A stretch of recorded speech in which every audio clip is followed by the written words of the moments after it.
Those who know me know I must start in the beginning. This is, I think, a quirk of personality of mine, but I don't think it's a flaw. There's no better place to begin a new thing than in the genesis of all things, and so we turn our attention to the greatest miracle in the Bible. In the beginning, God created the heavens and the earth. Now, in a short devotional like this one, I don't have enough time to even scratch the surface of the glories of this passage, the beauty of its construction, the implications for our understanding of all reality, but I do want to look very carefully at what it tells us right from the beginning. Berashit, bara Elohim, et hashemayim ve'et haaretz.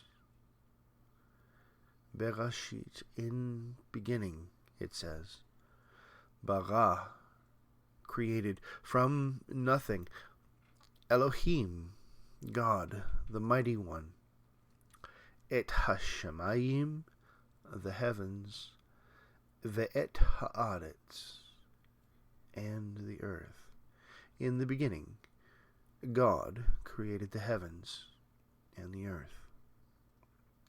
Now, the heavens and the earth is a Hebrew phrase which means everything above us and everything below us. Like when we say it's raining cats and dogs, we don't really mean that animals are falling from the sky. We have a meaning that goes beyond the words we say. But imagine you're a Hebrew in the desert, looking up at billions of stars in the night sky, looking down at the sand beneath your feet. That's everything. That's all there is.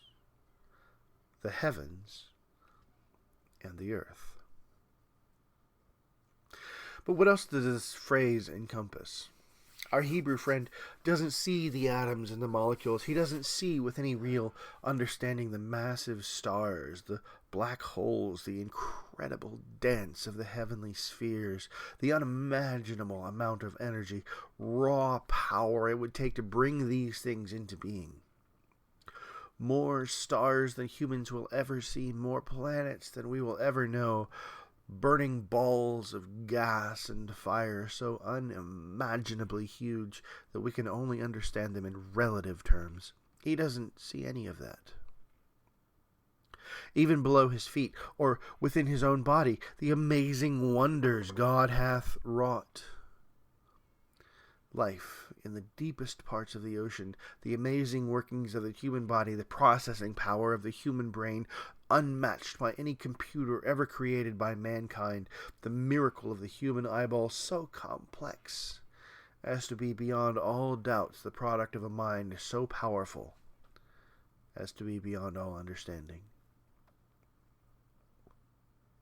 Our Hebrew friend in the desert is a miracle among miracles, and words seem inefficient and incapable of describing the majesty of the world around him, the depths of its mysteries, the heights of its wonder, the length and breadth and height of its glory.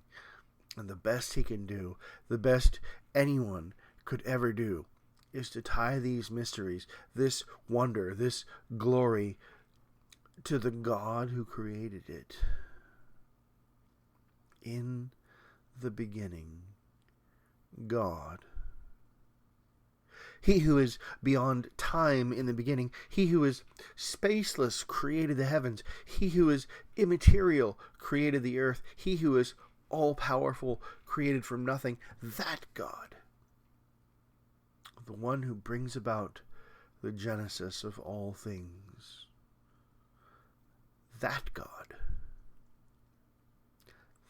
God reveals himself to us in his creation.